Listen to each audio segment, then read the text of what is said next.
ubani umhlathi wenja ngiyakubona lokho ukuthi wetila akusebenze lokho uyakubona lokho uphuma lesho uphuma wena kwethu uyabona le yanto ulamphem lo angiyazi na le yanto ubethele iqhofo maskandi lapha ethi bayapeta baye ushuni wabo uyapeta intambo zinje kunje ethi bakhejile banjani wasehlabelelo lapha wakhipha umsuzo we-album into wazi uzuyibona kuyabhimba nokubhimba le yanto sekuze kwakhunda neshiku isiphomoliya ukusuka kwebhano ibheka angazi noma uthi ubamba izitayela noma ukuthi wengaza kwethu one nembele yakhe yotelefoni and kwena ngihashelele imtshele ukuthi izinsizwa babhema umlambo zifisa nje ukuyisondelana naye sikhulume naye face to gaxa ngiyisa ukuthi into ebimenza gxeke omaskandi yini kanti yena bese ezokhipha umsuzo njeni ha wena mfana wamlambo uthini kimi ngami khanda lakho alisebenza namfana wazoba abantu kuyakhulunywa kanje ngensizwa inkosi yensizwa inkosi kaMaskandi wazoba abantu ukukhulunywa kanje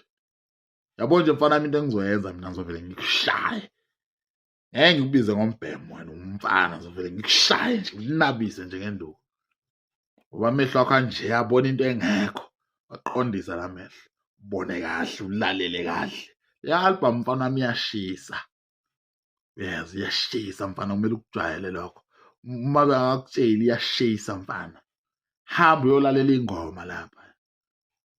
Ukulalela ingoma zenoba nobhululu bakho labe enikhothana nabindlebe. Lalela ingoma mfana zomtsizwa zomaskandi. Yimini inkosi mfana kukhulunywa kanje nesilo samabandla onke kaMaskandi. Kukhulunywa kanje. Mina mfana uyaguqa uma uzokhuluma nami. Ukushaya umlomo mfana into engizoyenza vele nginenebule nje ngemvubu ushaye sidi isikhathi shona ukuthi uke mfana ngizenza ukuxebula nje uyangijwayela phela wena ukushaya umlomo nje ngenqindi.